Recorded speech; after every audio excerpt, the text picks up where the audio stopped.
Redemption of gifts offered to the Lord. The Lord said to Moses, "Give the following instructions to the people of Israel. If anyone makes a special vow to dedicate someone to the Lord by paying the value of that person, here is the scale of values to be used.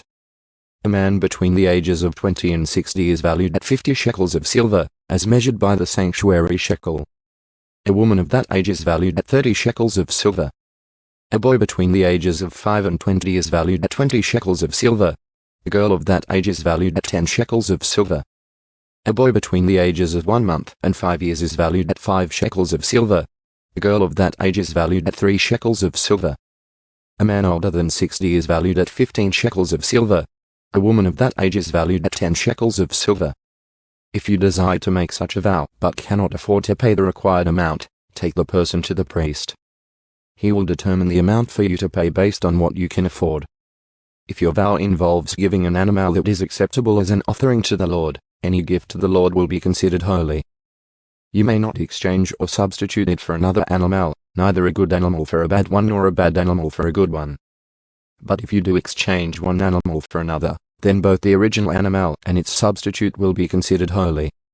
If your vow involves an unclean animal, one that is not acceptable as an offering to the Lord, then you must bring the animal to the priest. He will assess its value, and his assessment will be final, whether high or low.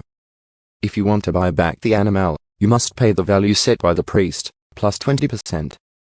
If someone dedicates a house to the Lord, the priest will come to assess its value. The priest's assessment will be final, whether high or low. If the person who dedicated the house wants to buy it back, he must pay the value set by the priest, plus 20%, then the house will again be his. If someone dedicates to the Lord a piece of his family property, its value will be assessed according to the amount of seed required to plant it, 50 shekels of silver for a field planted with 5 bushels of barley seed. If the field is dedicated to the Lord in the year of Jubilee, then the entire assessment will apply. But if the field is dedicated after the year of Jubilee, the priest will assess the land's value in proportion to the number of years left until the next year of Jubilee. Its assessed value is reduced each year. If the person who dedicated the field wants to buy it back, he must pay the value set by the priest, plus %, then the field will again be legally his. 20. But if he does not want to buy it back, and it is sold to someone else, the field can no longer be bought back. When the field is released in the year of Jubilee, it will be holy, a field especially set apart for the Lord. It will become the property of the priests.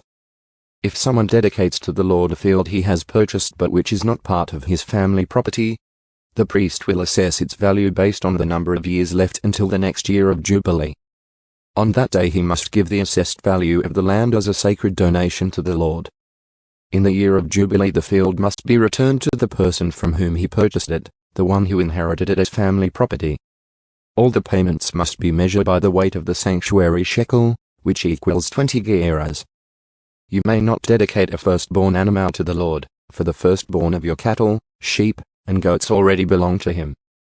However, you may buy back the firstborn of a ceremonially unclean animal by paying the priest's assessment of its worth, plus 20%. If you do not buy it back, the priest will sell it at its assessed value. However, anything specially set apart for the Lord, whether a person, an animal, or family property, must never be sold or bought back. Anything devoted in this way has been set apart as holy, and it belongs to the Lord. No person specially set apart for destruction may be bought back.